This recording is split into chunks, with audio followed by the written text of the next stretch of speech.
Olá, começa agora o Acontece. Você pode acompanhar a gente no YouTube, no Facebook, no Spotify e no Anchor, todas as redes sociais.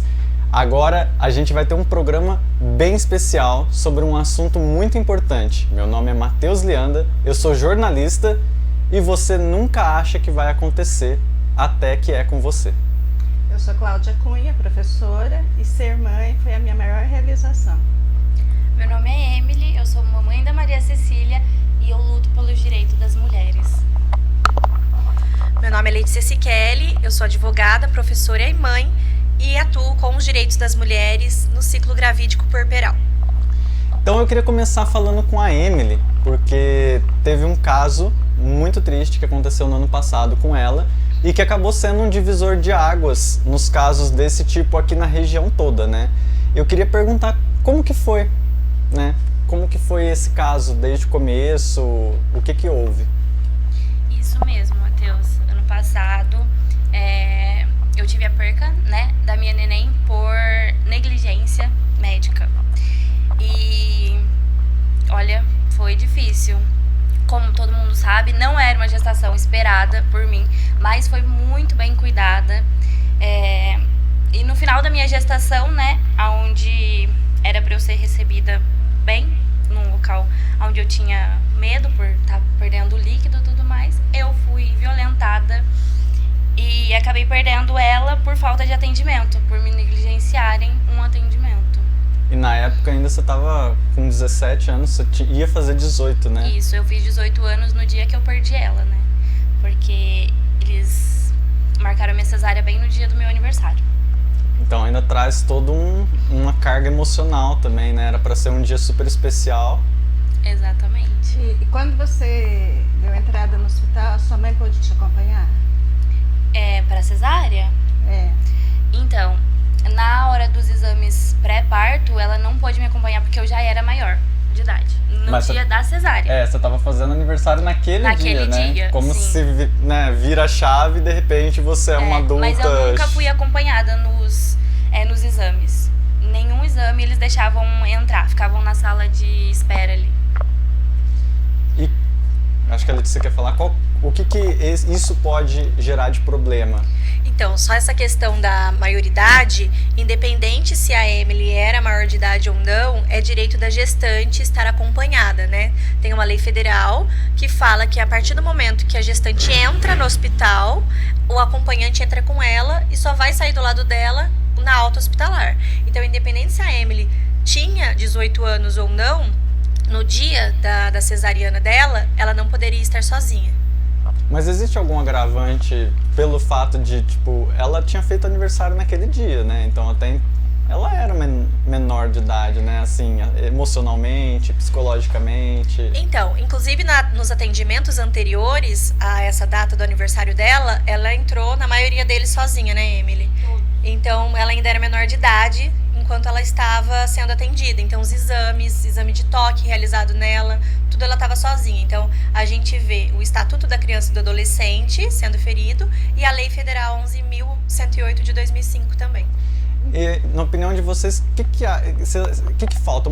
Falta uma humanização no serviço de saúde? Falta olhar mais para as pessoas e entender que cada caso é um caso, que não dá para colocar tudo na mesma caixa e seguir só processos como se não estivesse lidando com seres humanos? Com certeza, todas as pessoas que gestam, elas têm direito a ser individualizada, né? Então aqui no estado de São Paulo a gente tem a lei da humanização, que fala que é para as mulheres gestantes serem individualizadas, terem o processo fisiológico respeitado. Então tinham protocolos a serem seguidos a partir do momento que a Emily chegou falando, eu tô perdendo líquido, tinha protocolos a serem seguidos e não foram seguidos. Então assim, a mulher precisa ser individualizada, a gente tem uma lei da humanização. O que muito se confunde é falar, a gente não tem uma lei federal de violência obstétrica, mas a gente tem várias leis, né? Por exemplo, essa lei federal do acompanhante foi desrespeitado. Independente de pandemia, não pode ser desrespeitada. A gente tem essa lei da humanização. É direito da gestante ter um atendimento respeitoso, tá? Então, o problema começa lá na graduação. Quando a gente fala dos profissionais da saúde, quando eles fazem estágio, eles acabam tendo muito contato com violência obstétrica. E aí eles acabam reproduzindo isso depois de formado, sem saber que isso é violência obstétrica. Então, eu acho que a raiz é a informação e começar essa informação lá na formação desses profissionais. Mas eu acho interessante você falar isso que acontece já durante a formação, porque talvez, então, essa questão da violência obstétrica, ela é uma coisa que passou a ser olhada mais recentemente, porque pelo jeito os professores que tiveram uma formação ainda anterior, eles reproduzem um comportamento como se fosse comum. Então é algo que está sendo visto agora, que tá sendo entendido agora? Aqui no Brasil desde 2010. Recente, seja, né? 13 anos, mas a gente tem 13 anos que foi trazido o termo violência obstétrica, né? E muito tem um tabu desse termo de violência obstétrica, né? Inclusive, o Conselho Regional de Medicina aqui do Estado de São Paulo já se posicionou contrária. Mas é que é um preconceito ou eles têm alguma justificativa médica legal, assim? Porque eles acham que o termo violência obstétrica ofende a classe médica. Entendi. Mas aí é falta de informação do termo, mais uma vez. Porque o termo violência obstétrica diz respeito à gestante, no ciclo gravídico puerperal. Então não é só médico obstetra que pode violentar. Então o próprio acompanhante pode violentar, o pessoal da segurança do hospital, do atendente, parte administrativa, enfermagem, psicólogas que às vezes não estão...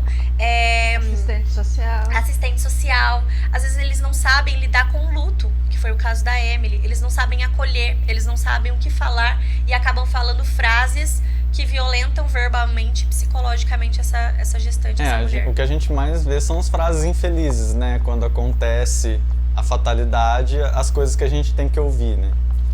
Então, assim, independente da idade, essa lei de 2005... 2013, né? Não, de acompanhar. Ah, tá. Do acompanhante. A mãe está dando entrada no hospital, então, ou o marido ou a mãe pode estar com ela o tempo todo. É um direito ou não? É um direito, mas não precisa ser necessariamente o marido ou a mãe, Sim. Pode ser qualquer pessoa de escolha. Então, pode ser prima, pode ser amiga. Então, outra coisa que acontece, além de restringirem a entrada do acompanhante, às vezes limitam que esse acompanhante seja uma mulher. Isso não pode, tá? A lei é muito clara que o acompanhante deve ser de escolha da gestante. Então, é alguém de confiança da gestante, tá? Em todo momento, essa gestante não pode estar sozinha. Nossa, isso é tão importante que eu não sabia disso. Tem o caso, ano passado, que teve do estupro da mulher numa cesariana. Antes do crime de estupro, a gente vê duas violências obstétricas com essa mulher. Uma, ela estava sedada, ou seja, medicalização excessiva. Por que sedaram essa mulher? Não tem necessidade.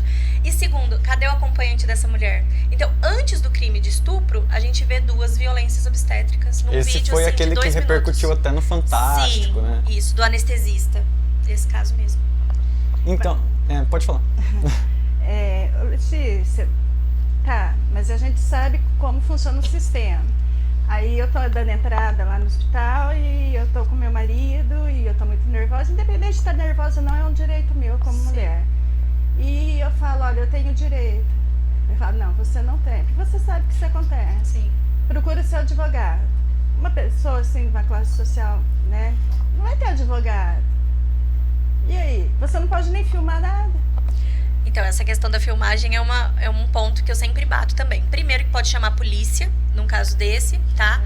E o acompanhante tem que ser muito, muito, muito bem informado. Eu fui acompanhante de parto da minha prima. Quando a ambulância chegou para poder levar ela, eles não queriam deixar eu entrar dentro da ambulância. Eu bati o pé, peguei meu celular, comecei a filmar, falei, eu não vou sair daqui. Só que o acompanhante também precisa ser muito bem informado pra bater o pé mesmo. Até porque você vai receber toda uma hostilidade, né? Sim, sim. E a questão da filmagem, que eu acho que é importante colocar aqui, eu sempre oriento minhas clientes e minhas alunas a filmarem tudo, tá? Porque isso é prova, um eventual processo judicial, é uma prova. E também porque o trabalho de parto e parto é um momento único da vida daquela pessoa, daquela família. Vale, né? O registro, né? É o registro. E hoje tudo a gente registra, tudo tá não vai registrar um momento desse? Exatamente. E assim, além de ser a história daquela mulher que tá parindo, ainda é a história daquele bebê. Então a história dele começa no nascimento. Então como que a gente não tem esse registro? Então isso é assegurado pela nossa Constituição Federal. Aliás, eu acho que vale aqui deixar uma sugestão, né? Quando for fazer esse tipo de filmagem, seja durante o atendimento, seja entrando numa ambulância, sempre que você perceber que está tendo um direito seu desrespeitado, faz a filmagem como ao vivo no Facebook. Aí você pode colocar até para ser particular, só para você ver, mas faz ao vivo no Facebook, porque se tiver qualquer ato de violência e a pessoa de repente pegar o celular da sua mão ou tacar no chão, porque isso acontece, a gente está lidando com seres humanos, né? Já está no Facebook, já está registrado, já está salvo, entendeu? Então, se você filmar só pelo seu celular e alguém quebrar, você perde a filmagem de qualquer maneira, né? Mas se você fizer uma stream ao vivo, aí já tá lá, né? Então fica a dica. Até agora, pouco tempo, uma avó que foi filmar e o médico agrediu a avó que estava filmando. Exatamente. Então é com esse tipo de hostilidade que eu me preocupo quando a gente está tentando garantir um direito nosso, né? Tanto que uma das medidas que eu acho mais elogiosas, assim, que foi do governo do estado de São Paulo, foi a colocação das câmeras no uniforme dos PMs, né? Eu acho que isso, enquanto eles estão fardados, que eles são agentes da lei, são representantes da ordem, né? Não tem nada de errado em a gente poder ter um registro de todas as atividades dele enquanto eles estão fardados. Afinal de contas, eles estão lidando diretamente com a população. Então, todo esse tipo de registro é super válido e é para garantir nossos próprios direitos, né, Letícia? Sim, porque muitas coisas, a maioria das violências obstétricas não estão nos prontuários médicos, né? Então, assim, violência verbal, psicológica, eles não vão anotar isso no prontuário médico. Tem aquela manobra de Christeler, que é empurrar o fundo do útero, essa manobra tá proibida. Eu nunca peguei um prontuário que tinha anotação. Então, como que a gente prova? Através de vídeo? E amarrar a mão da gestante da cesárea? É violência obstétrica, não tem necessidade. E prontuários, inclusive, que são bem difíceis de conseguir, né, quando precisa. Acho que a Emily pode falar até um pouco sobre isso. A gente teve que ir várias vezes lá na Santa Casa para buscar meu prontuário e ainda eles me negavam, falavam que eu tinha que pagar. Eu fui com o dinheiro, não queriam imprimir para mim, falavam que era só de tal horário até tal horário. Eu chegava, mas é só de tal dia até tal dia. Foi o maior sacrifício para conseguir meus prontuários. A pessoa realmente tem que pagar por um prontuário? Eles não podem exigir uma cobrança de uma taxa e só o valor da impressão. Aí só o valor da impressão eles podem. Mas por muito tempo eles estavam cobrando um valor isso no Brasil todo, cobrando um valor de uma taxa para dificultar o acesso ao prontuário. E não pode, o prontuário é da paciente, não é do médico. É um documento nosso, né? Do nosso bem-estar ali, né? Mas e se eu quiser que eles enviem por PDF, por exemplo, por meu e-mail? Então, aí vai depender da instituição hospitalar. Tem várias instituições que mandam. Por exemplo, no Hospital de Vargem, semana passada eu solicitei prontuários das minhas clientes, eles mandaram tudo por e-mail. Então aí não teve nenhum pagamento de taxa porque eles não imprimiram. Facilita, né? Porque você fica com aquilo, com acesso, né, permanente. E Emily, como que foi todo o apoio que você recebeu desde aquele dia, né, até então? Tanto de parceiros, de empresa, de imprensa? Olha, sobre o apoio eu não posso reclamar, porque as pessoas me acolheram de uma maneira, assim, óbvio, não lá.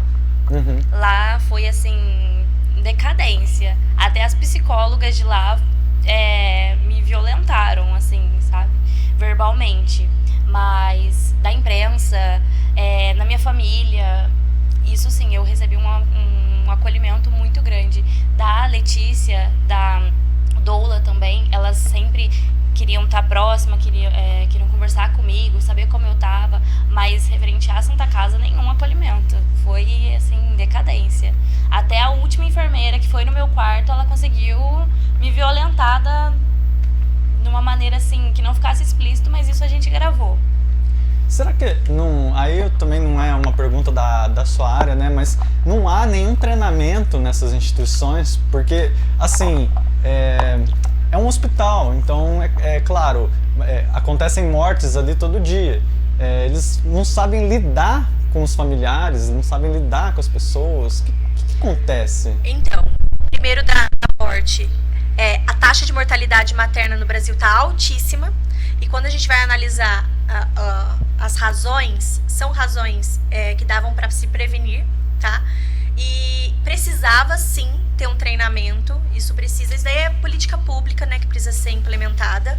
E até aqui em São João da Boa Vista, né, eu e a Cláudia somos conselheiras, né, a gente faz parte do Conselho Municipal dos Direitos da Mulher, e o conselho oficiou a Santa Casa, dizendo que gostaria de estar na Santa Casa, levando os direitos das mulheres no parto, na Semana da Mulher. E aí a gente foi recebida, só que depois a diretoria barrou. E aí eles falaram que iam remarcar a data, só que a gente nunca mais recebeu nova data. Porque é um assunto meio sensível, e né? E aí eles falaram que era porque era um assunto muito delicado para ser tratado no Dia das Mulheres. Só que o Dia das Mulheres é luta, né? É político, não é um dia romântico.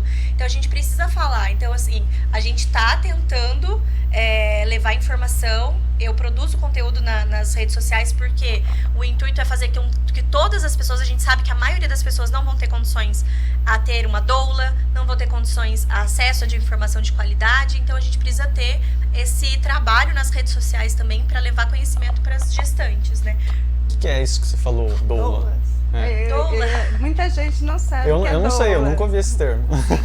Doula, ela é uma profissional da mulher, da gestante, e ela vai estar com essa gestante durante a gestação, durante o trabalho de parto e no pós-parto. Essa doula, então, é para a mulher. Então, ela que vai dar suporte emocional, ela que vai dar um suporte ao alívio de dores não farmacológicos, ou seja, massagem, utilizar rebozo, que é um pano assim que você vai utilizando para aliviar as dores, vai fazer aromaterapia, né, que é o uso de óleo essencial. Então, ela vai estar ali para ajudar aquela mulher a passar pelo trabalho de parto. E hoje não se tem direito a isso gratuitamente? Gratuitamente não. E na gestação é muito importante o papel das doulas, porque na gestação elas fazem educação perinatal. O que é isso? Ela tem encontros com a gestante e nesses encontros ela vai falar sobre indução, vai falar sobre violência obstétrica, vai falar sobre parto humanizado, vai falar sobre direitos. Então, se todas as mulheres tivessem a oportunidade de ter uma doula, provavelmente a gente teria menos partos violentos, porque já é comprovado que as doulas diminuem as violências obstétricas, diminuem a quantidade de mulheres que vai para uma cesariana desnecessária, porque a taxa de cesárea daqui do Brasil é altíssima, é o segundo país do mundo com maior cesarianas, e pouco se fala sobre o risco da cesariana, né? A mulher não tem informação no pré-natal dos benefícios do parto normal e dos riscos da cesariana, não só no momento da cesariana, mas a longo prazo, para a vida daquela mãe e do bebê. Para vocês terem uma ideia, se a gente for olhar, isso todo mundo que bater no site da ANS consegue ver as porcentagens dos planos de saúde. Unimed Leste Paulista, 97,16% das mulheres fazem cesariana, ou seja, quase impossível ter um parto normal. E Santa Casa, 88, alguma coisa por cento, ou seja, a maioria das mulheres vão para cesariana. E aí, o que acontece? Eu tive uma doula, né? Meu filho tem 2 anos e 3 meses. A minha doula falou, vai para Poços de Caldas. Porque lá em Poços de Caldas você vai conseguir ter o parto normal. Então eu tive que ir para Poços. Só que qual é a porcentagem das mulheres que tem essa condição e essa oportunidade de ter essa opção? Nem sabe que tem essa opção. Às vezes não sabe nem o que é uma doula. Então. E deixe então as suas redes sociais, porque pelo visto você ajuda muito com esse trabalho de conscientização e informação, né? Sim. Eu acho que é interessante para quem está assistindo.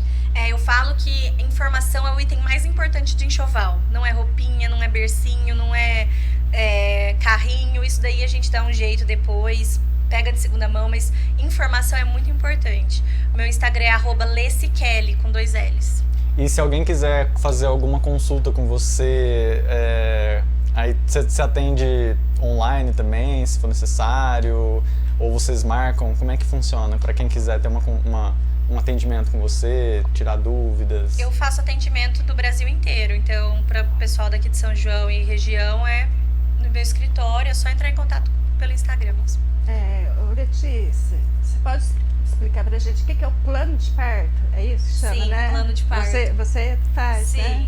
O plano de parto, Cláudia, é um documento que a gestante vai colocar tudo que ela espera da assistência dela durante o trabalho de parto, pós-parto e cuidados com o recém-nascido. Porque ao lado da violência obstétrica tem a violência neonatal, que é a violência com o bebê. tá? Então a gente coloca, esse plano de parto, ele é um documento, é um direito de toda gestante, tá? O Conselho Federal de Medicina tem uma resolução 1995 de 2012, se eu não me engano, que fala sobre a diretiva antecipada de vontade. Então qualquer paciente, por exemplo, pode fazer esse documento. Então, esse documento, só que para elaborar esse documento precisa ter acesso à informação, né? Porque não vai saber por onde começar. O que eu espero do meu trabalho de parto? Porque às vezes as pessoas não sabem que elas têm o direito de escolher a posição de parir. E aí chega lá, fala assim, vamos deitar? E aí elas são colocadas naquela posição ginecológica, deitada na maca, colocam as pernas nas perneiras, amarram a perna daquela mulher para ela não se movimentar. Aí vem alguém, sobe em cima da barriga da mulher, aí começa uma cascata de intervenções. Faz episiotomia, que é o PIC. E tem muita gente que fala assim, não, mas precisa fazer o PIC. Quando eu engravidei, me falaram, precisa fazer o PIC. E assim, então você precisa entender, ter conhecimento para elaborar esse documento. E eu sempre falo que esse documento, Cláudia, tem que ser protocolado antes de entrar em trabalho de parto, porque ele é uma prova. Então, por exemplo, fizeram o PIC, né, que é essa episiotomia. Sem teu consentimento, porque no plano de parto você falou que você não autorizava. Então, esse plano de parto é uma prova. Então, ou mandar por correio com um aviso de recebimento, ou ir lá protocolar em mãos, pegar o carimbo, a assinatura, ou mandar por e-mail, só que tem que ter resposta por e-mail. Então, protocole antes para ter prova. E aí você pede para juntar teu plano de parto no teu prontuário médico. E eles são obrigados a seguir tudo que tá ali, né? Então, eles só não vão seguir o que tá ali se precisar salvar a vida da mãe ou da bebê. Então, se tiver um risco eminente de vida, aí eles vão intervir. Mas aí que tá. Para intervir e desrespeitar o plano de parto, precisa ter justificativa em prontuário médico. Então, depois, a advogada que é especialista nessa área vai saber se aquilo foi uma violência ou se não, porque precisa ter justificativa em prontuário médico. E isso é válido tanto para a saúde pública quanto para plano? Sim, para todos. Pessoal, então vamos fazer uma pausa aqui e conferir um recadinho do restaurante do Mutulovic.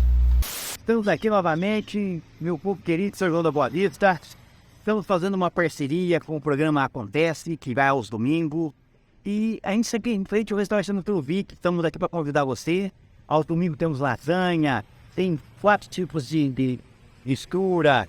E um restaurante muito familiar, muita vontade. Estamos aqui aguardando você. Venha a tua família. Estamos aqui de braços abertos. Hoje, a semana, nós temos também comida bem popular, apenas R$20 você come à vontade, com direito a 2 sobremesas. Tem também o prato feito R$17, a marmita R$16.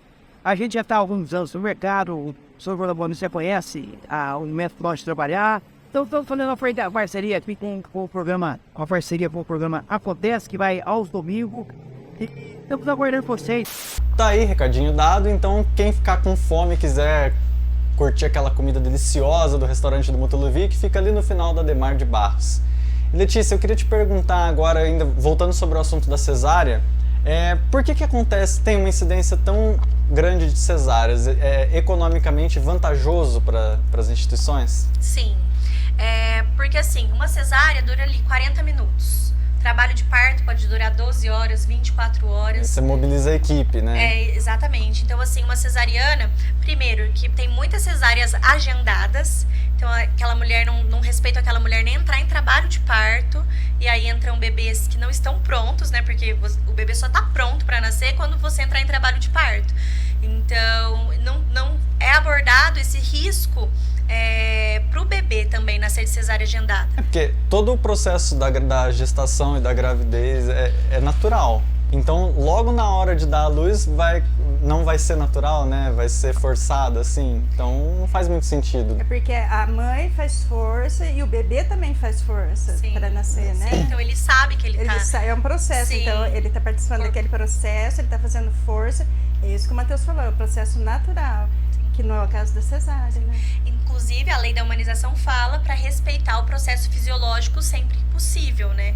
Então, a gente tem indicação de cesáreas, mas como a Organização Mundial da Saúde preconiza, que vai variar entre 10% a 15%. Então era para ser 10 a 15% de mulheres fazendo cesariana e o resto parto normal. E a gente vê que está invertida essa realidade aqui no Brasil. Mas por comodidade mesmo, né? Então a gente consegue encaixar o nascimento dentro da agenda médica. Então, por exemplo, final de ano, minha data prevista para o parto era 28 de dezembro. Imagina, final de ano. O Theo nasceu dia 2 de janeiro.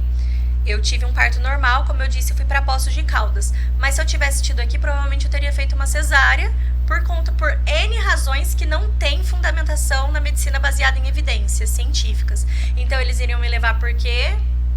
Por benefício da agenda deles.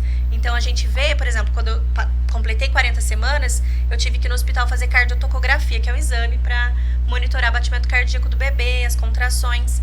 E aí eu perguntei pra enfermeira, eu falei assim, enfermeira, isso pela Unimed, tá tendo muito nascimento aqui? Isso era na semana do Natal e o Ano Novo. Não, tá tão tranquilo. Mas eu perguntei sabendo que ia estar tranquilo. Mas por quê? Porque já agendaram as cesarianas antes, né? Então é benéfico, né? Então consegue fazer muito mais cesáreas em um dia do que assistir um parto normal. Então você entra num fluxo, num processo industrial que tem que se adequar à agenda deles, né? E é direito de todo paciente ter acesso à informação, ter autonomia para consentir ou não. Então, fala assim, mas eu escolhi. Eu vejo muitas mulheres falando, mas eu escolhi cesariana. Só que não existe escolha sem consciência dos riscos. Então, não há uma escolha quando aquela gestante não sabe os riscos que a cesárea traz para ela e para o bebê. Só foram vendidos para ela os pontos positivos. Sim. Ninguém explica os riscos e aí ela acha que escolheu, né? Porque só vê vantagens. Tem gente escolhendo para poder escolher o signo do bebê. Infelizmente, a gente vê isso, gente. Parece que mas é verdade. Letícia, uma coisa que pode ser caracterizada como violência, no caso do Matheus, foi parto natural. Eu não tomei anestesia nenhuma. E a bolsa foi um processo natural. Ele rompeu com a cabeça. Sim. Foi normal. Assim, na cesárea, eu não sei, porque eu não fiz. É uma violência ir lá com a agulha, não sei como não é agulha, não sei. Furar a bolsa antes ou não? Então, esse procedimento se chama amniotomia, né? A depender do caso pode ser violência obstétrica, a depender do caso pode ser necessário. Então, mas antes de fazer, por exemplo, eu tenho uma cliente minha daqui de São João da Boa Vista, a médica ia fazer um exame de toque e fizeram a amniotomia sem o consentimento dela, sem explicar. Ela deitou só para fazer o exame de toque. Isso é uma violência obstétrica, porque não falaram para ela que iam fazer, simplesmente fizeram.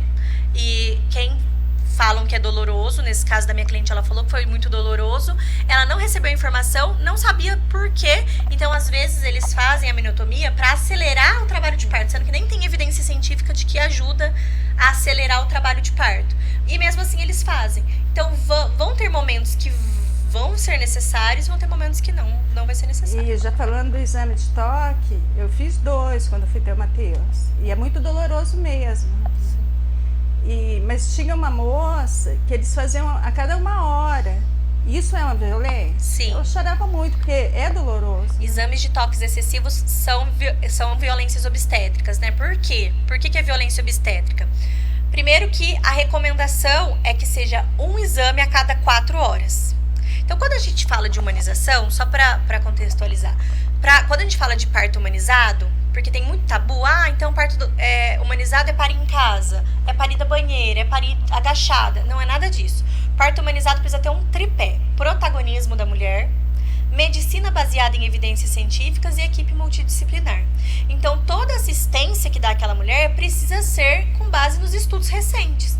Então, se a recomendação é para que seja um exame a cada 4 horas, não é para fazer exame de toque antes disso. Por quê? O exame de toque é só para avaliar colo do útero. Não é para ver se a mãe tá bem, não é para ver se o bebê tá bem. Isso daí é para avaliar se a mãe e se o bebê estão bem. São outros exames. Exame de toque é para ver quantos centímetros dilatou, quanto que o bebê já desceu, qual que é a posição da cabeça do bebê. Não precisa ficar submetendo essa mulher a exame de toque toda hora.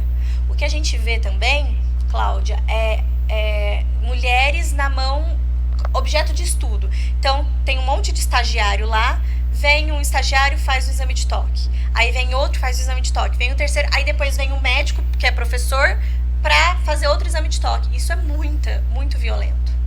Até porque nas faculdades de medicina tem equipamentos para fazer essa simulação, né? Exatamente. Eu entendo que com uma pessoa é diferente, mas você não pode também ficar explorando a pessoa, né? Sim. O paciente. Inclusive, se a mulher não quiser a presença de estudantes, ela pode pedir para eles se retirarem. Até porque é um momento que, né, muitas vezes com certeza causa um medo, né?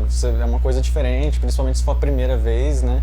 A mulher, ela tá muito vulnerável naquele momento. É um momento muito íntimo, privativo, é um momento da família. E aí, o que a gente vê na assistência obstétrica do Brasil?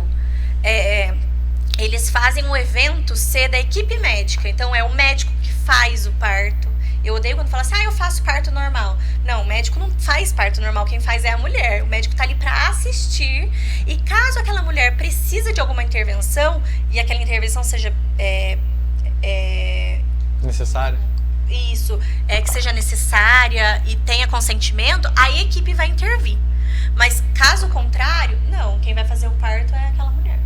E no seu caso, teve esse excesso de exame de toque?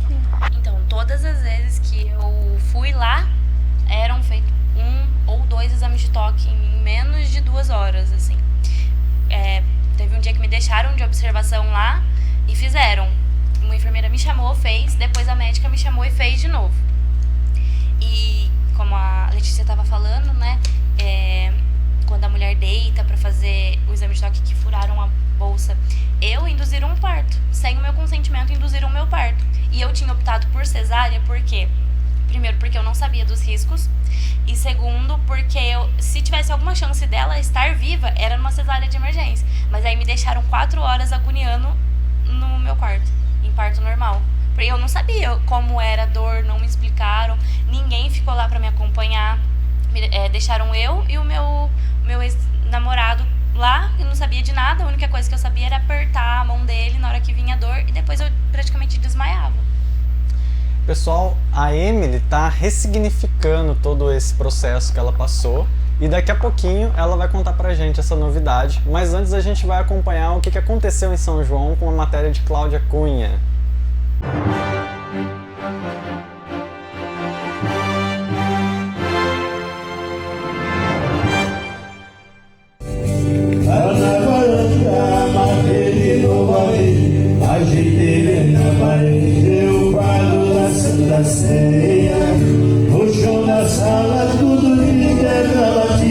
Júlio Araújo é um apaixonado por música sertaneja e ele já conheceu e entrevistou vários cantores e duplas. Hoje, ele está comemorando 16 anos da criação do seu jornal Coração Sertanejo, que ajuda a divulgar duplas e cantores de São João e da região toda.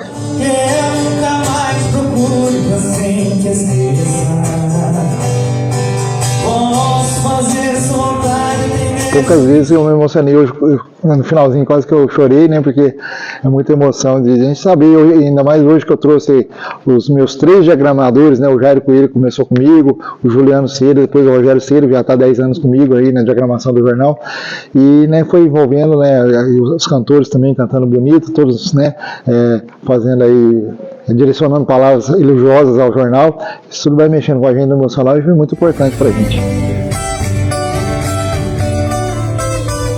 Júlio Araújo é um querido amigo de todo mundo, né? E participar aqui, prestigiar esse evento, para nós é motivo de muito orgulho, né? Muita satisfação, agradecer mais uma vez o convite, né? O Júlio é um cara que sempre deu oportunidade pra gente, né? Não só para mim, mas para vários artistas da cidade e região. E fiquei muito feliz de estar participando desse 16 anos de jornal Coração Sertanejo, que vem há muitos e muitos anos e que eu posso estar presente aí trazendo novidades também.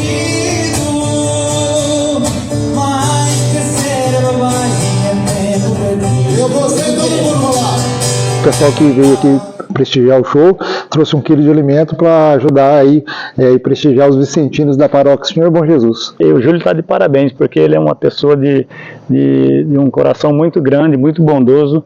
Ele não esquece das pessoas que está sempre fazendo as coisas em prol de outras pessoas que necessitam e também ajudando os outros a crescer na vida, né? É a terceira vez que a gente vem apreciar, né?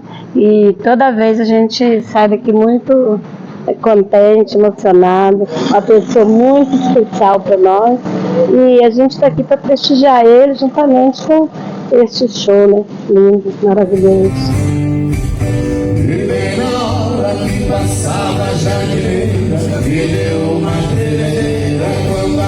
Nosso público muito caloroso, receptivo, muitas palmas, é o que faz a gente aí se sentir acolhido e fazer o melhor possível para que todo mundo tenha um bom entretenimento e receba bem as nossas músicas. Pra gente é um prazer, né? A gente já participou de outro evento já no ano passado, aqui mesmo no Edense Teatro, e novamente estamos juntos. O Júlio é um grande divulgador aí da música sertaneja raiz. A gente gosta, né? O povo gosta também, a gente sabe que eles gostam da música raiz, da música sertaneja. E pra gente é prazeroso, né, tá? E além de tudo, uma festa muito bonita, né? Comemoração aí do Jornal Coração Sertanejo do Júlio Araújo, e vem mantendo aí todo o público aí informado de todas as ações aí no meio sertanejo, né? Então, isso é muito importante para nós e participamos dele aí desde o início.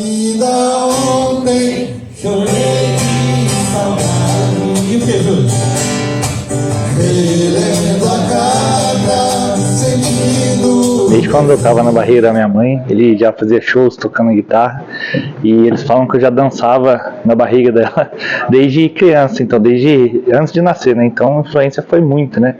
E aí eu ouvindo ele na rádio, ouvindo músicas, comecei a gostar de música, cantar, e aí foi embora depois. A gente sempre tem que ter alguma pessoa para apoiar, né? Se os pais da gente não apoiar, quem vai apoiar a gente, né? E você tem noção da sua importância na música sertaneja e como você é querido?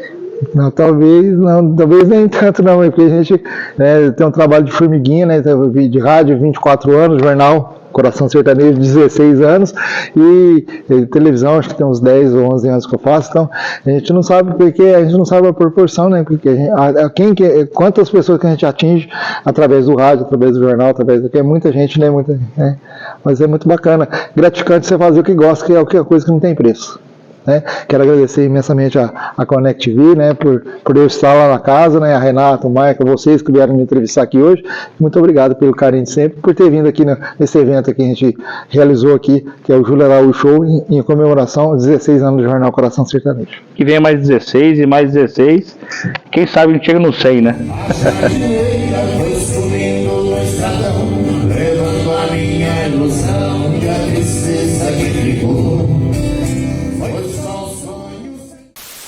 Mais uma matéria, tô pegando prática, hein? Então, ficou boa essa, né? Cada vez melhor. Vai continuar? Vou continuar. Vai ser nossa repórter externa? Da Acontece e da Connect, né? Mas tá ficando bom, parabéns. Obrigada. Eu tenho um ótimo professor e esse professor é rígido. Ele faz eu estudar, ele faz eu repetir várias vezes. Mas bem que você gosta. Eu gosto. Oi, Emily, e então você está criando um projeto por conta de tudo isso que aconteceu. Do que se trata? Qual que é o nome? Isso mesmo. O nome, por enquanto, eu pretendo mudar, tá Marias de Luz. Marias para homenagear a minha filha, né, a Maria Cecília, e por ser a maioria mulheres, são mulheres que vão participar. Homens, nós só temos jornalistas. Tá bom, jornalista é legal. Eu gosto de jornalista, não tem nada contra. Luz, tanto por dar a luz, quanto para ressignificar, né, as percas gestacionais e neonatais. Que eu quero direcionar o projeto a esses dois sentidos. Aos direitos das mulheres, quanto gestantes, e para ressignificar a dor delas, assim como eu estou ressignificando a minha. Não é fácil, é muito doloroso a gente ter que enfrentar isso, né? Mães que perderam, tiveram percas neonatais e gestacionais, sabendo que eu passei por isso, mas tendo que dar apoio. Não é fácil, mas foi a melhor maneira que eu achei de descontar o que eu tava sentindo. Tanto que, se a gente for ver, já se passou um semestre, né, desde que aconteceu. E é agora que você está conseguindo colocar a cabeça no lugar e se organizar para criar esse projeto, né? Exatamente. O projeto veio desde o princípio, mas eu não tinha força. Eu tentava, não conseguia. Eu não sabia de onde começar, não sabia o que eu tinha que fazer. Aí eu parei, falei, não, vamos ver, o que eu quero ser? Aí eu vi que não era nada assim, direcionado a isso. Falei, então, eu vou ser eu vou montar o projeto, né? Eu vou ser agora eu esqueci. Organizadora? Não, a embaixadora do projeto. E vou manter nisso até que eu tenha condições de ser uma ONG mesmo, onde a gente consiga acolher as gestantes e talvez até proporcionar uma doula para elas de uma maneira gratuita, né? Porque hoje em dia é difícil. A situação que a gente está vivendo é muito difícil. E aí o principal objetivo, além desse acolhimento, também é proporcionar informação, né? Como a Letícia estava falando, que é o que mais tem falta hoje em dia. Exatamente. E, inclusive, uma das palestrantes é a Letícia. É a doula, Larissa e a Letícia. E a gente tá atrás de psicólogo e tudo mais, eu tô conversando, né? Mas as principais são elas, porque... Primeiro que foram elas que me acolheram, que me mostraram os meus direitos após o acontecimento. E segundo que... Eu acompanho elas em rede social e eu acho, assim, o assunto muito interessante. Elas falam de maneira clara e não tem medo do que pode acontecer, né? Eu percebi mesmo que não tem. Mas e quem quiser apoiar, então, o que tem que fazer agora nesse primeiro? Só entrar em contato comigo. Qual que é o contato? Para Facebook ou Instagram é o mesmo, é Emily Casarini. E para WhatsApp é 19 998 34 73 17. Porque aí a gente, se a pessoa tiver uma formação, né, a gente traz pra profissional. Mas se não tiver, não tem problema, que a gente usa como voluntário também, porque é muito necessário. Principalmente para lidar com os postos de saúde. Porque a gente tá pegando gestantes assim. Cada uma fica responsável por 2, 3 postos. Mas são muitas gestantes, muitas mesmo. Então fica aí, né, a dica, quem se identificar com a causa e quiser começar a colaborar, o projeto está começando, é agora que precisa mesmo do seu apoio, né? Pode ser jornalista, pode ser. Mas está precisando aí de outras formações correlatas, né, que tenham a ver com a questão. Então vamos pegar e vamos fazer a diferença, né? Vamos ajudar. Porque é um problema real que está acontecendo muito, infelizmente, né? Aqui na nossa região a gente está vendo quantos casos que a gente não viu, além do caso da Emily, desde o ano passado. Então... Eu tenho a impressão que sempre aconteceu, né, Letícia? Então. Sim, mas a gente nunca percebeu, né? Sim. Assim, por conta das pessoas não saberem o que é direito, né? É natural. Sim. Essa agressão, essa violência, né? Letícia, pode falar.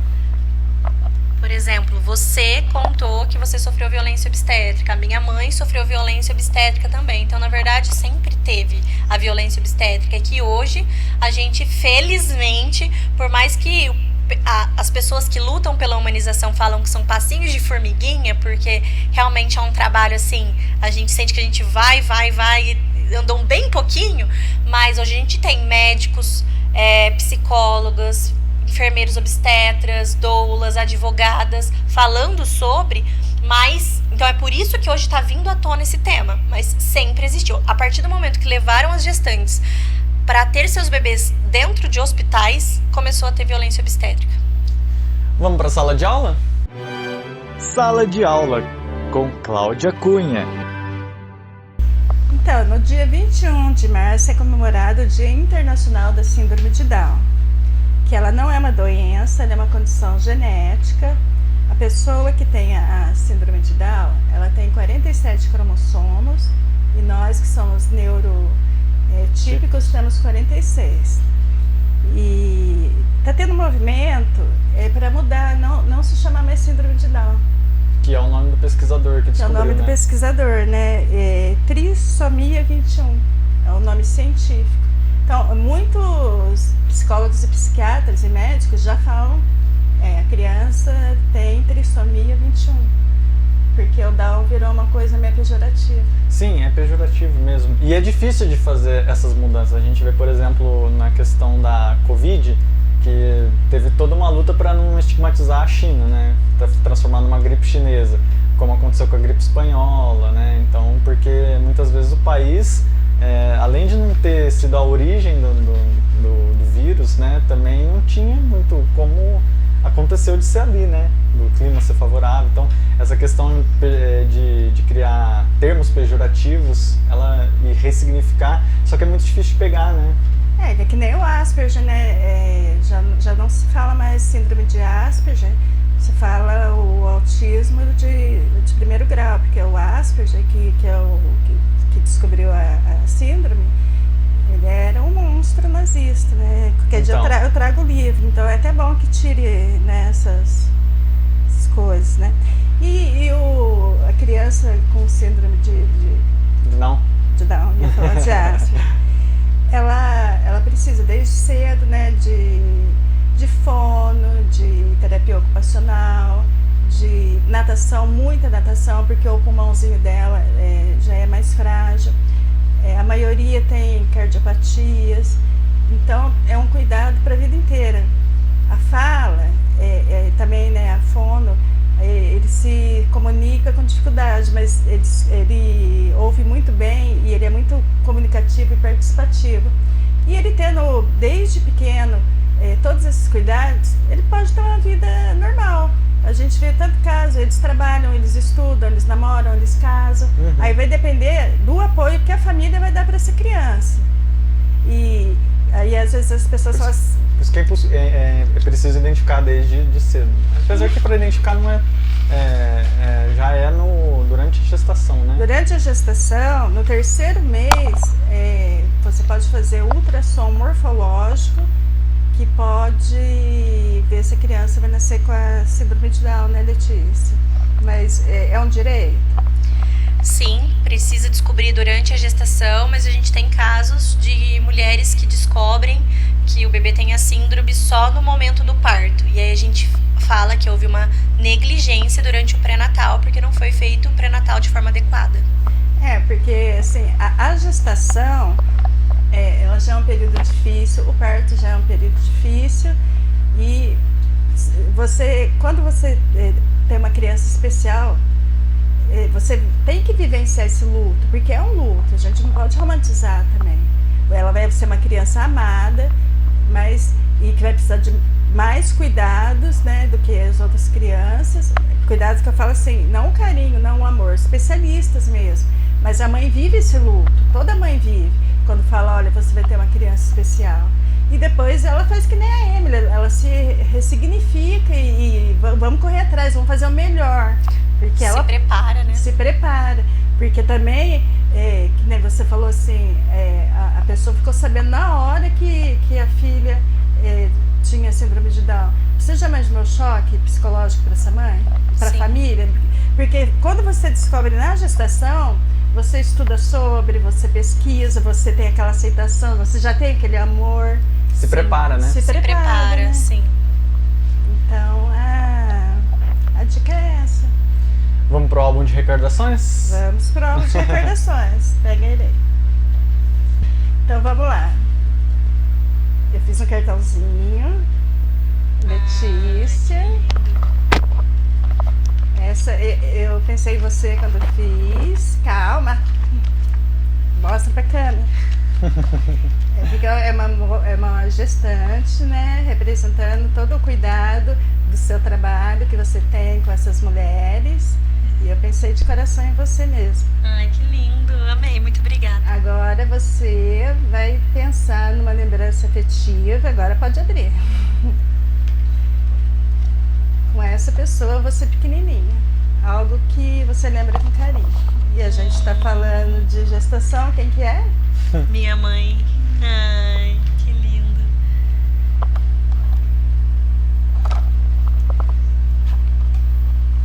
Que lindo. E aí, o que vem à mente? Deixa eu pensar alguma lembrança. Um momento especial da Letícia pequenininha com a mãe dela. Geralmente é a primeira coisa que vem. É a primeira coisa, pode pensar. Aqui a gente é meio psicóloga. É só escolher. Não valeu, vou dar outra. Não, é que tem tantas lembranças afetivas com a minha mãe, assim, a minha mãe, ela é uma mulher muito forte, assim, que eu sou meio emotiva. Ela é uma mulher muito forte, muito empoderada, criou 3 filhos sozinha, então eu me espelho muito nela, até pra me dar forças da minha luta. Então, eu fiquei muito feliz. Eu tenho muitas lembranças afetivas da primeira infância com a minha mãe, porque minha mãe, ela sempre foi uma mãe muito carinhosa, muito presente. Ela sempre trabalhou muito, muito mesmo, assim, para proporcionar estudo para os filhos, enfim. Mas mesmo ela trabalhando muito, ela viajava muito, minha mãe é professora, ela nunca deixou de ser presente na nossa vida, de estar presente, de colecionar esses momentos. Então, tem vários momentos, eu lembrando a primeira lembrança da gente, a gente tinha uma piscina de fibra em casa, aquelas pequenininhas mesmo, e da gente ficava eu e meu irmão, eu tenho um irmão 5 anos mais novo do que eu e outro 5 anos mais velho. Tava eu, meu irmão mais novo, Léo, e minha mãe nadando na piscina num domingo à tarde, num sábado à tarde, alguma coisa assim. Nossa, é uma coisa simples, mas que marca, né? Sim. O que a gente fala é a lembrança que fica, não são os brinquedos que você dá para os seus filhos, é a presença. São as ocasiões, né? Agora é a Emily, a mãe dela. Nossa, minha mãe vai assistir isso. Espero que sim, né? Nossa, e agora? Realmente, né, quando a gente fala de mãe, a gente vê uma figura muito forte. A minha mãe também, ela criou eu e minha irmã sozinha. Ela enfrenta lutas diárias comigo, principalmente depois do que ocorreu com a Maria aqui, né? É só ela comigo lá em casa. Só ela realmente sabe o que eu passo, só ela realmente sabe o quanto doeu, né? Depois de tudo, só ela, assim, tava comigo lá mesmo. Ela é minha mãe, né, que fala. Ela é meu pai e minha mãe. E a primeira memória que vem é quando a gente ia montar meus aniversários. Da Moranguinho. Ai, que delícia. De vários palhacinhos. E ela sempre fazia as coisas com muito carinho, muito amor. Nossa, minha mãe é uma mulher incrível. E naquele momento que você estava mais fragilizada, foi ela que segurou a barra, né? Foi ela que causou tudo isso. Todo esse alvoroço. Se não fosse ela, talvez eu nem teria entrado com o processo. Porque foi ela que me motivou. Tanto que eu não trabalhava mais, né? Eu tava parada. Mas foi ela. Não, você vai conseguir, a gente vai atrás, a gente dá um jeito. E é ela que me motiva todos os dias. Às vezes é meio estressada, mas é pro meu bem. Mas a filha também é, né? Mas quando aconteceu, eu até comentei com o Matheus. Falei, que mãe que a Emily tem. A gente teve uma temporada da minha vida que a gente não era muito unida. Aí isso da Maria eu ressignifiquei também. Porque eu vi minha mãe e minha tia se abraçarem, falarem que se amam uma pra outra, foi a maior coisa assim que eu poderia ter visto. E a minha mãe ver que eu sou uma mulher também agora e ela me permitir ter isso foi incrível.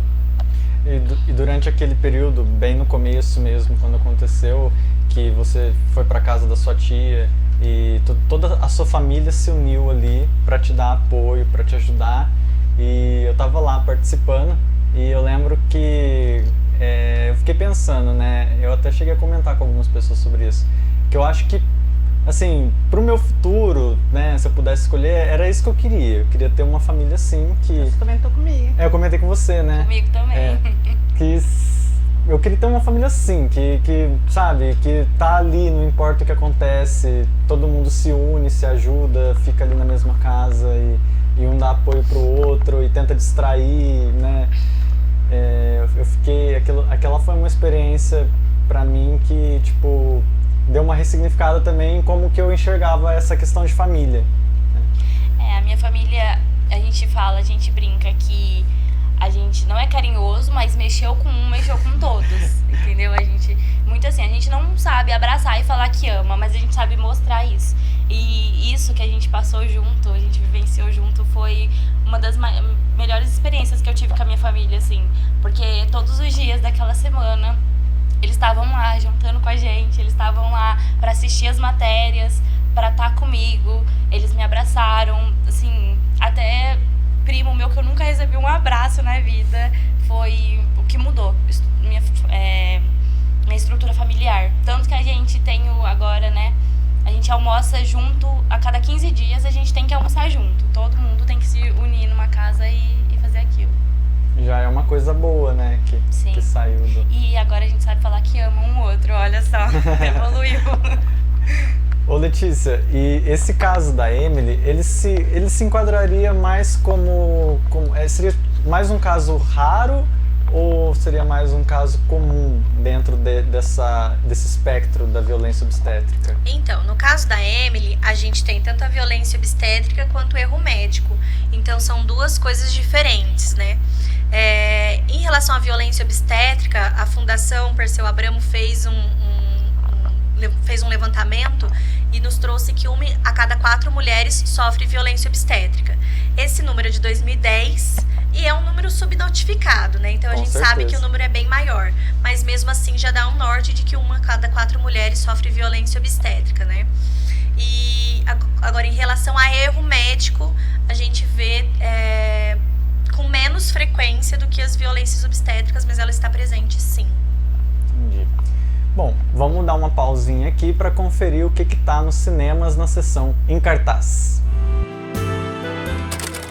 Sessão Em Cartaz. Versão brasileira Acontece Produções. E agora teremos a nossa volta de Keanu Reeves nas telas com o assassino favorito de todo mundo, John Wick, em John Wick 4 Baba Yaga? Acho que é assim que fala. Não assisti ainda. Na verdade, eu acho que eu só assisti um filme dessa saga, mas enfim, estou muito ansiosa para assistir. E das semanas passadas que a gente falou sobre Shazam e Pânico 6 já estrearam. Shazam não assisti ainda, porém quero assistir. E Pânico eu assisti ontem e eu adorei, gente. Assistam. E agora a gente vai para o nosso quadro de recomendações. Eu já tenho uma recomendação aqui, vou fazer ela, que é um livro do terapeuta Marcos Lacerda, que é Amar, Desamar e Amar de Novo. Para quem gostaria de entender melhor como que funciona um relacionamento, como fazer um relacionamento dar certo, qual que é a responsabilidade de cada pessoa que está nesse relacionamento, né? É um livro excelente e que também ajuda você a passar por questão de término, etc. E entender quando você realmente está preparado para seguir em frente. E autoestima e valorização. Ah, sim, isso é o cerne de tudo que o Marcos Lacerda fala, né? Ele é fantástico. O que você tem pra gente? Quem vai falar? Bom, eu trouxe um livro do C.S. Lewis, eu amo ele. É o autor das Crônicas de Nárnia, né? E ele também tem o lado religioso dele, né? É Como Cultivar uma Vida de Leitura. Muito bom! Eu gosto muito dele. Tem até um trechinho aqui, eu vou ler para vocês. Aqui nesse livro ele fala a importância da leitura. Ele escreveu as Crônicas de Nárnia, né? Ele tem vários contos. Então ele fala como a leitura, ele como leitor ajudou ele a ser escritor, né? Tem uma passagem que eu amo. Queremos ver com outros olhos, imaginar com outras imaginações, sentir com outros corações e com os nossos próprios também. Então, ele fala que, fechando assim, quando você lê, você também vive outras vidas, você vai para outros lugares, né? Outras como viagens. A frase famosa do Tyrion Lannister, das Crônicas do Gelo e Fogo do Martin, né? Um homem que não lê vive apenas uma vida, o homem que lê vive mais de 10 mil vidas. E eu gosto muito dele. Eu tenho todos os livros, ele escreve de um jeito assim, é muito delicado, né? É uma delícia. Ele é tão cuidadoso e ao mesmo tempo ele tem o bom humor. E esses dias eu estava lendo um livro, aí eu falei assim, nossa, você é fantástico. Eu falei alto. Você conversa com o autor de livro? Não cheguei a conversar ainda não com os que já morreram. E de repente saiu, você é fantástico, nossa, é só você mesmo para ter... Então ele se comunicou diretamente com você ter pelo falado livro, né? isso. Aí eu falei, gente, eu tô falando com o autor, mas tudo bem, não tem problema você falar com o autor, o problema é se ele responder, né? Tudo bem. Mas eu recomendo qualquer livro dele. Minha indicação é a trilogia O Renascimento do Parto, que são documentários que mostram o cenário obstétrico do nosso país, e não só do nosso país, né? E tem uma frase do Michel Audin, que é um obstetra francês, que fala: para a gente mudar o mundo, primeiro a gente precisa mudar a forma de nascer. Eu acredito muito nisso, é um mantra que eu levo para minha vida, para minha atuação profissional. E eu acho que para a gente entender um pouquinho como são os nascimentos do nosso país, a gente precisa assistir esses documentários, porque dá uma boa base para a gente entender um pouco mais esse mundo. Esse é um documentário que está disponível na Netflix, né? Isso, na Netflix. Então, todo mundo aí que assina Netflix, fica a recomendação, porque a gente precisa entender, isso aí faz parte do nosso dia a dia, faz parte da nossa realidade, né? Não é uma coisa distante e, infelizmente, acontece mais do que deveria. Aliás, não deveria acontecer nunca, né? Não tem recomendação? É isso? Vai ser assim? Simples, rápido e prático. Bom, então... chegando aí na nossa pergunta final, né? Eu vou fazer primeiro uma pergunta para Emily, que é uma pergunta que eu tento que seja mais reflexiva, assim. É para me responder agora? É, claro. Então, você pode voltar semana que vem. Tá bom. Manda uma carta. É reflexiva, né? Às vezes a gente demora. Não, mas eu acredito até que você tenha a resposta, assim. Depois de tudo isso que aconteceu, das coisas ruins, mas também das coisas que você aprendeu, das pessoas que você conheceu, das ideias que você teve para melhorar o mundo. Como que fica a vida? E o que fazer daqui para frente? E agora, hein? A vida não para, né? A vida é sempre tá nos surpreendendo. Então não tem como parar. É difícil, óbvio. Hoje em dia eu consigo ir no túmulo da minha filha e levar ela como uma boa lembrança. Uma boa gestação, porque foi o que eu tive, por mais coisas que aconteceram. Uma parte de mim que tá no céu, né? Eu levo assim. Como eu brinco muito com minha família, ela era tão pura que Deus não deixou que ela participasse desse mal que existe no mundo. E é isso, a vida segue, né? Sonhos, objetivos, óbvio, eu tenho o sonho de constituir uma família, mas agora eu tenho uma base. Eu sei como, da onde e quais são os meus direitos, a maneira que eu devo exigir, como eu vou ser como mãe, tudo isso eu tenho muita base.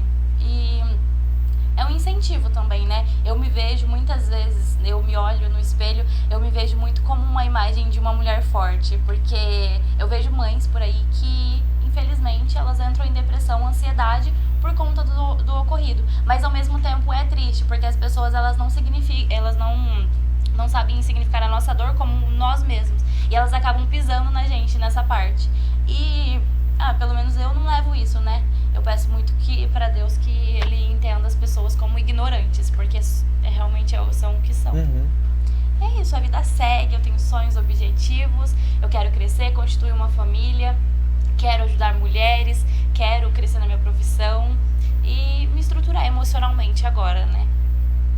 Muito bom. Você realmente é muito forte, né? E você já é uma grande mulher. Não na estatura, mas... Não na estatura. Não na estatura, mas emocionalmente, psicologicamente. Letícia, o que é preciso para que casos como esse parem de acontecer de vez? A gente precisa mudar como esses profissionais eles se formam, né? Então, qual que é a estrutura que a gente vai dar lá desde a docência, né? Enquanto eles estiverem na faculdade. E os profissionais que eu falo não são só estudantes de medicina, mas enfermagem, psicologia, assistente social, do direito, né? Advocacia, porque eu, na minha graduação, não vi nada sobre violência obstétrica, eu só tive contato quando eu engravidei e comecei a estudar sobre. Aliás, você é uma das poucas aqui da região que são especialistas nessa área, né? Infelizmente, se a gente for olhar no Brasil, são poucas as advogadas nessa área mesmo. Eu nem sabia que existia. Eu ia contratar um advogado que nem isso... Não tinha... Ele falou... Minha mãe, a gente tava conversando esses dias e ela falou... nossa, se Deus não tivesse mostrado pra gente, a gente teria entrado numa fria, pagado advogado que nem disso entende. Não é da área, né? Então a gente precisa, primeiro mudar lá na educação e depois mudar dentro das instituições hospitalares, que a gente sabe que é muito mais difícil, que é todo um sistema. Então a gente tem profissionais muito bons dentro do hospital, mas que eles sozinhos não conseguem enfrentar, que é todo um sistema, e a gente precisa, porque é dever do profissional da saúde estar em constante formação. Então, se atualizar, participar de congressos e tudo mais, a gente sabe que isso não é uma realidade. Porque se fosse, eles não estariam violentando tanto. Então, é quebrar o tabu, é fazer o que a gente está fazendo aqui. Levar informação para todas as pessoas, para todos os cidadãos, melhorar o ensino e quebrar o tabu da violência obstétrica, né? Porque se a gente mudar o termo, violência contra a gestante, violência no ciclo gravídico puerperal, a violência vai continuar existindo. Então, o problema não é o termo. O problema é a violência. Então, a gente precisa... as pessoas, os profissionais precisam tirar um pouquinho do ego, de achar que são deuses na Terra e olhar para aquela gestante como uma vida, porque a vida das gestantes importam e os seus bebês recém-nascidos também. Eles não são números, eles são pessoas e eles precisam ser tratados como tal. A violência acontece, ela existe, está presente na nossa realidade, e a gente tem casos como o da Emily para mostrar, para deixar isso bem claro, e graças a Deus a gente tem profissionais como a Letícia que estão aí para defender os direitos de quem passa por isso, né? Mas, como sempre elas disseram aqui, busque informação, existe informação, entra nos canais da Letícia, ela informa as pessoas, ela ensina, e vamos tentar fazer desse mundo um lugar melhor, porque é muito complicado lidar com essas forças que são tão grandes no momento em que, principalmente as mulheres, estão tão fragilizadas, tão vulneráveis, né? Então, busquem informação e acessem esses canais. A gente termina por aqui essa edição do Acontece, ou não, né?